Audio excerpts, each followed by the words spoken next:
سوات میں پیس ڈیل کرنے کی ضرورت ہے، سوات میں نظام شریعت نافذ کرنے کی ضرورت ہے، کیونکہ صوفی محمد نے یہ بات کہی ہے کہ ملا فضل اللہ حالانکہ اس کا دماد ہے، لیکن ملا فضل اللہ نے صوفی محمد کو قتل کرانے کی بڑی کوشش کی ہے۔ صوفی محمد یہ کہہ رہا ہے کہ اگر آپ نظام عدل آرڈیننس نافذ کر دیتے ہیں تو میں خود ملا فضل اللہ کے خلاف اعلان جہاد کروں گا اور مقامی آبادی اٹھ کھڑی ہوگی فضل اللہ کے خلاف۔ تو کیوں، کس وجہ سے پریزیڈنسی روک کے بیٹھی ہوئی ہے اس آرڈیننس کو؟ اس کو لازمن سائن کرنے کی ضرورت ہے۔ جب ایک امن معاہدہ آرمی کرنا چاہتی ہے، جب مقامی آبادی امن معاہدہ، حتیٰ کہ ANP جو سیکولر مارکسسٹ گروپ ہے وہ بھی کہہ رہا ہے کہ خدا کے واسطے نظام شریعت آرڈیننس نافذ کرو، وہاں مقامی آبادی ڈیمانڈ کر رہی ہے، تو پھر کیا ضرورت ہے؟ کیوں سائن نہیں کرتے؟ اور پھر جب وہاں پولیس ہی نہیں ہے سوات میں، پیراملٹری نہیں ہے، تو ساری ذمہ داری فوج کی آ جاتی ہے، حتیٰ کہ پولیس اسٹیشن میں فوج کو کھڑا کرتے ہیں۔ اب یہ سارا کھیل جو کھیلا جا رہا ہے، میں نے آپ کو یوگوسلاویا کی مثال جو ہم نے دی ہے وہ اسی وجہ سے کہ try to understand this is the game plan we are facing today. اللہ کے فضل سے آن گراؤنڈ سچویشن بہتر ہوئی ہے سوات میں، ناردرن ایجنسیز میں بہتر ہوئی ہے صورتحال، کوئی ٹرائبل ایریا ہمارے ہاتھ سے نہیں نکل رہا ہے، کوئی سوات ہمارے ہاتھ سے نکل کے نہیں گیا۔ اب سوات میں جو ملیٹنٹس ہیں 3-3، 4-4، 5-5 کے گروہوں میں جو مقامی آبادی میں چھپ کے دہشت گردی کرتے ہیں، وہ کہ ٹیک اوور نہیں کر سکتے ویلی کو، ایک بم دھماکہ کر کے اسکول توڑ دیتے ہیں، بڑی خبر ضرور بن جاتی ہے، لیکن اس کا مطلب نہیں ہے کہ ویلی پہ انہوں نے قبضہ کر لیا ہے۔ اسٹریٹجیز موجود ہیں، ملٹری اسٹریٹجی بھی ہے اور ایک پولیٹیکل اسٹریٹجی بھی ہے، مگر فیڈرل گورنمنٹ دونوں اسٹریٹجی پر بیٹھی ہوئی ہے اور کسی قسم کا کوئی موومنٹ نہیں ہونے دے رہا، کوئی ایکشن نہیں لینے دے رہا ہے۔ اور پھر پروونشل اٹانومی کے بل جیسے ہم نے بات کی، اکنامک مس مینجمنٹ کا حال یہ ہے کہ پورے پاکستان کو IMF کے نیچے دے دیا گیا، ہر شرط IMF کی مانی جا رہی ہے۔ پہلی دفعہ پاکستان کی تاریخ میں پیٹرول، گیس اور ڈیزل ایک ہی قیمت کے ہو گئے تقریباً۔ اب لوگ گیس پہ گاڑی چلانا مہنگا پڑتا ہے، پیٹرول پہ گاڑی چلانا سستا پڑتا ہے۔ یہ کس قسم کی مینجمنٹ ہو رہی ہے؟ پوری دنیا میں پیٹرول سستے سے سستا ہوتا جا رہا ہے، یہاں مہنگے سے مہنگا کرتے چلے جا رہے ہیں لوگ۔ یہ ساری کرپشن ڈیلیبریٹلی پلان کی گئی ہے کہ ملک کی عام آدمی کی کمر توڑ کے رکھ دی جائے، اس لیے ایک ایک موو اس کا کیلکولیٹڈ ہے کہ اور اس وقت ہم صاف بتا رہے ہیں کہ پاکستان کے نیوکلیر اور میسائل پروگرام کے 40% فنڈز کاٹ دیے گئے صرف پچھلے 6 ماہ، اور میسائل ریسرچ اینڈ ڈیولپمنٹ بند کر دی گئی ہے، نئی انڈکشنز بند کر دی گئی ہیں۔ یہ جو کچھ ہو رہا ہے پاکستان کے ساتھ اس وقت، یہ صرف اور صرف غداری ہے۔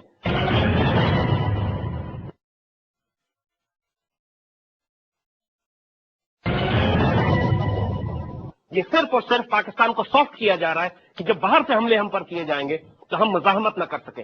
قومیت، لسانیت، مختلف قسم کی صوبائیت کے لیول کے اوپر اختلافات برپا کر کے ملک کو توڑنے کا پلان بنایا گیا۔ اوباما نے اپنی فورسز ڈپلوائے کرنا شروع کر دی ہیں افغانستان میں۔ یہ پہلے کہا کرتے تھے کہ اوباما آئے گا تو ڈرون حملے بند ہو جائیں گے، ان کی خوش فہمی ہم اس وقت کہا کرتے تھے، خوش فہمی اب واضح ہو گئی ہے، ان کی ختم ہو گئی ہے کہ اوباما نے آنے کے بعد حکم دیا ہے کہ حملے بڑھا دیے جائیں۔ اب کیوں نہیں جواب دیتے یہ لوگ؟ جب اس وقت کہتے تھے کہ اوباما کے آنے کے بعد حملے بند ہو جائیں گے، اس وقت بھی جھوٹ بولتے تھے، اب بھی جھوٹ بول رہے ہیں قوم کے ساتھ۔ یہ اوباما نے اب ڈرونز نہیں بھیجے گا، وہ یہ تو صحیح کہا انہوں نے، اب وہ F-16 بھیجے گا، گن شپ ہیلی کاپٹر بھیجے گا، اپنے فوجی بھیجے گا، وہ جو کہ اس کا مینڈیٹ ہی ہے، وہ آیا ہی اسی لیے کہ پاکستان کے ٹرائبل ایریاز میں فساد برپا کرے۔ ہمارے پاس بحثیت ایک قوم، اب ہمیں اپنے آپ کو ری آرگنائز کرنا ہے، تیاری کیجیے، سخت وقت آنے والا۔ ہم جو غلطیاں کر چکے ہیں اس میں ہو سکتا ہے ہمیں کوئی چوٹ لگے، ہمیں مار بھی پڑے، لیکن زندہ قومیں تھوڑی چوٹ لگنے سے مر نہیں جاتی، آسمان نہیں گر جائے گا کچھ بھی۔ حوصلے سے کام رکھنا ہے، ہمیں اپنے حوصلے قائم رکھنے، اپنی قوم کو متحد رکھنا ہے۔ ہمیں ایسٹرن اور ویسٹرن دونوں فلانک سے خطرہ ہے، اور سب سے بڑا خطرہ ہمیں اپنے اندر کے فلانک سے۔ سوات کی انسرجنسی کو جلدی ختم کرنے کی ضرورت ہے، چاہے پیس ڈیلز کرنی پڑے، چاہے فوجیں بڑھانی پڑے، چاہے پیراملٹری بڑھانی پڑے۔ اگر یہ کام نہیں کریں گے اور باہر سے ہمیں خطرہ ہو گیا تو پھر ہمارے ڈویژن پھنسے رہیں گے سوات میں، اور صرف ہمارے دشمنوں کو فائدہ ہوگا اس کا۔ اگر یہ حکومت یہ فیصلے نہیں کر رہی ہے تو پھر اس کو جواب دینا پڑے گا قوم کے آگے بھی اور اللہ کے آگے بھی۔ یہ انتہائی خطرناک معاملات ہیں، لیکن پھر ہم ساتھ تسلی دے رہے ہیں اللہ کے فضل سے حالات آن گراؤنڈ، اس بات کے باوجود کہ ان لوگوں نے کوشش پوری یہ کی ہے کہ حالات آپے سے باہر ہو جائیں۔ بلوچستان لبریشن آرمی کوئی صوبہ توڑ کے الگ نہیں کر پاتی، اس کی ملٹری کیپیسٹی بہت حد تک توڑ دی گئی ہے، وہ چند ایک غیر مقامی افراد کو قتل کر سکتی ہے، پائپ لائن توڑ سکتی ہے، لیکن صوبہ الگ نہیں کر سکتی اللہ کے فضل سے۔ تحریک طالبان پاکستان ٹرائبل ایریاز میں بری طرح کمر توڑ دی گئی ہے اس کی، اور بیت اللہ محسود پر بھاکرن کی طرح پیس ڈیلز کرنے کے چکروں میں سوات میں ملا فضل اللہ کے ملیٹنٹس کو بری مار پڑی ہے وہاں پہ۔ پچھلے 2-3 ہفتے میں جب سے نیا ڈویژن گیا، جب نئی اسٹریٹجی ڈپلوائے کی گئی ہے، ان کو بہت زیادہ نقصان اٹھانا پڑ رہا ہے ملیٹنٹس کو وہاں پہ۔ آپ وہاں بھی بہتر ہوں گے، لیکن مزید سپورٹ کی ضرورت ہے۔ اگر گورنمنٹ سپورٹ نہ کرے، میڈیا سپورٹ نہ کرے، فنڈز نہ دیے جائے، پولیس نہ ہو، پیراملٹری نہ ہو، تو پھر کس طریقے سے آرمی اکیلے کام کرے گی وہاں جا کے؟ یہاں سیاستدان کہتے ہیں فوج کو سوات سے بلا لیں، یہ کوئی نہیں بات کرتا کہ بلا کے کس کو بھیجے وہاں پہ، کون سی پیراملٹری اور پولیس ہے وہاں پہ جو بھیجی جائے، جس کے فنڈ کیوں روکے ہوئے صدر ہاؤس میں، کیوں آرڈیننس میں سائن نہیں کرتے نظام شریعت کا جو وہاں پہ۔ آج ہم نے پورا کھیل واضح کر دیا،